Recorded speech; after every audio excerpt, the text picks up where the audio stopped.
Mabilis ang content lang tayo para sa ngayong araw na to. Shoutout natin si Paul Food Travel Vlog. Sabi niya dito, bossing, okay po ba yung Inkrite Pigment Ink para daw sa Epson 121 niya? Maraming salamat. Lagi kong sinasabi sa inyo mga tropa na walang perpektong pigment ink. Walang magandang pigment ink. Nakadepende talaga yan sa mga mata nyo at kung papaano nyo i-appreciate yung kulay. Para sa mga bagong nanonood dito sa atin and para sa'yo, Paul, maigi na panoorin mo etong content ko na ano ba talagang brand ng pigment ink ang pinakamaganda. Kasi nga mga tropa, nung mga nakaraang video natin, merong isang content creator nga din dito sa YouTube channel na sa tingin nga niya, yung Hansol daw ay dark yung output at yung Kuyi daw yung light daw yung output. Kaya nga sinasabi ko sa inyo, depende sa mga mata nyo at baka yung isang YouTuber dito sa mga content na tungkol sa ganito, iba yung tingin niya dun sa mga kulay. Kaya lagi kong sinasadya sa inyo, tignan nyo talaga yung mga output bawat brand at kung papaano nyo sila i-appreciate. Kasi baka kung gagayahin ninyo ako na Hansol yung ginagamit ko, baka masisi nyo ako sa mga mangyayari, di ba? And mga tropa, may mga subscribers tayo na gumagamit or ginagaya nga yung mga ink natin na Hansol, and so far naman hindi naman tayo kahit papano nasisisi, and nangyayari rin talaga na greenish yung output nila sa Hansol. Kasi yun naman talaga yung paggamit ng pigment ink, may experience mo talaga yung pagka greenish. At buti yung mga ibang subscribers natin talaga hindi nila nasisisi kung ginagamit nila yung pigment ink, kasi hindi naman talaga ako nagkulang kung gusto nyong gayahin yung pigment ink na brand na ginagamit ko na Hansol. Meron akong customer mga tropa na taga Binyan, Laguna, at bumili siya ng Epson 18050 kung hindi ako nagkakamali. 6 colors printer ang ginamit niya, Hansol. And as times goes by, nai-experience nga niya yung pagka-greenish kasi hindi siya marunong mag-color correction and parang medyo na-stress na siya sa pagko-color correction kasi medyo sanayan lang din talaga. Sa totoo lang, nung una, sobrang hirap na hirap din ako dyan. Pero time by time,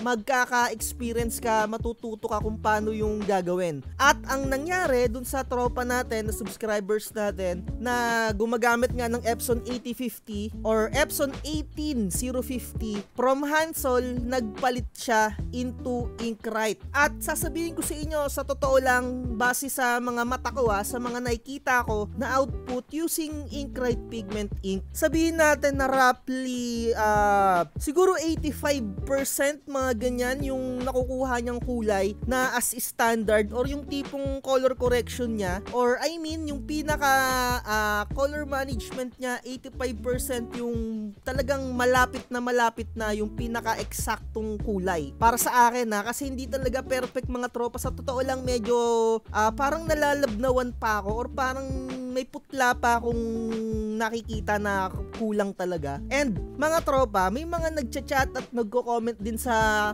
mga content natin na sinasabi nila na ayun talaga, meron pa rin talagang color correction using Inkrite pigment ink. At kung makikita nyo, kung isa-search nyo sa mga upload ko, may nag-message sa akin, gumagamit siya ng Inkrite, hindi daw niya makuha yung darkish, I mean yung tipong ma-dark na kulay blue, nagiging itim. Kaya naman nag-content ako, ginawan ko siya ng tutorial kung paano gagawin yung darkish na kulay blue. So wala talagang perfect mga tropa na kulay, kahit ano pang brand yung ginagamit nyo, mapa Inkrite, Hansol, Kuyi, or kung ano pa mang available dyan sa market, meron talagang mga cons yan. Nasa sa inyo na lang talaga kung paano nyo i-appreciate. Pero ako mga tropa, syempre may mga sari-sarili tayong pananaw. Meron kasi kung parang sa sarili ko lang na as long as na mas mahal yung isang bagay, para sa akin mas maganda yon at mas quality. Pero hindi naman eto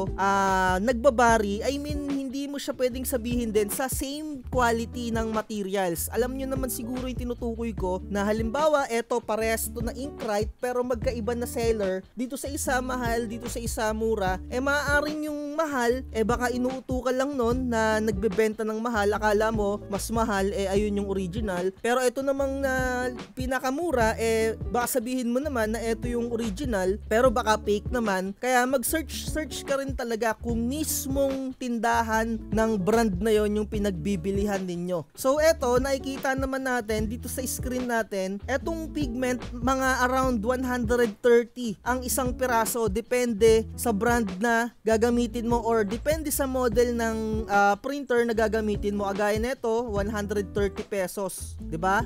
Pang 8050 at 18050. Ito yung nagandahan ako sa Inkrite. Meron siyang parang pinaka-specific talaga na color management or pigment ink for that specific printer. Diyan ako nagagandahan. Kaya naman na-tempt din talaga ako na magpalit into Inkrite. Pero hindi talaga. Nag-stay na ako using Hansol kasi gamay na gamay ko na siya kung paano ko mapapalabas dun sa printer ko yung kulay na gusto kong ma-achieve. Kayo lang din talaga ang makaka-discover niyan sa mga printer na ginagamit nyo. Dahil magkakaiba tayo ng printer, kayo ang makaka-discover ng settings na maganda or pangit or kung paano yung gagawin. Yung mga ina-upload ko dito, mga guide lang yan para meron kayong konting basihan, para konti na lang yung idadagdag, ibabawas nyo sa pagko-color correct. Hanapin nyo na lang sa mga upload ko kung paano mag-color correct, diba? And eto, nakikita nyo naman, sa Hansol Pigment Ink, 108 lang. So, medyo mas mahal yung Inkrite, diba? And nakikita naman ninyo sa botilya niya or sa pinakabote. And napapansin ko mga tropa, meron siyang bagong design or bagong lalagyanan. At medyo may pagkamahal siya. Sa tingin ko to mga tropa, isa to sa mga marketing strategy ng Hansol para mas makamura sila sa pag-distribute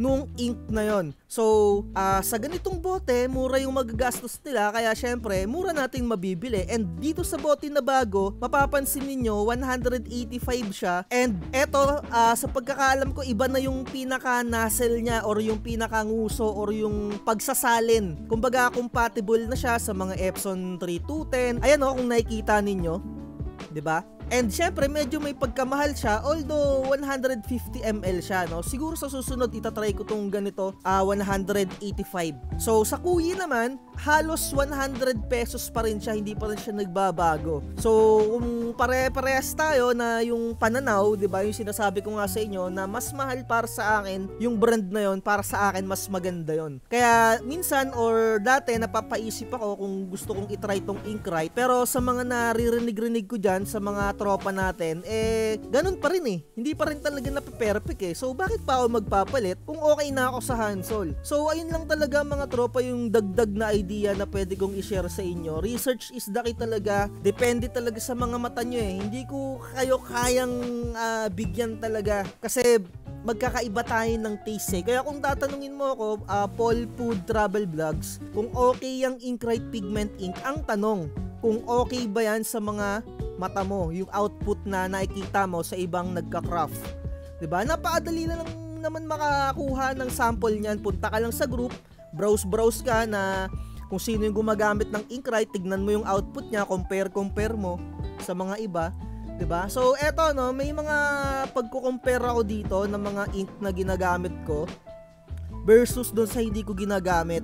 During that time kasi, 2 years ago na to hindi pa kasi maputok yung Inkrite kaya hindi ko na isama dito yung Inkrite na pigment ink. So, idagdag nyo na lang sa i-research nyo yun. So, ayun lang mga tropa yung gusto kong i-share sa inyo sa content natin. Sana ma-upload ko pa to today para meron tayong content, daily content kasi tayo para mas maganda. So, ayun, shoutout sa inyo mga tropa sa mga nagpapa-install ng mga application for printing business. Message nyo lang ako. Even sa pagre-repair ng mga computer ninyo or mga printer via online, pwede natin asikasuhin yan. At kung gusto nyo mag-avail ng Canva, message lang at ating cloud server template for printing business.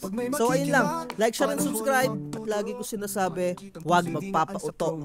Bye-bye! Huwag kang magpapauto, mag-isip ka sa pilian. Sa laro ng buhay, dama ang tampo.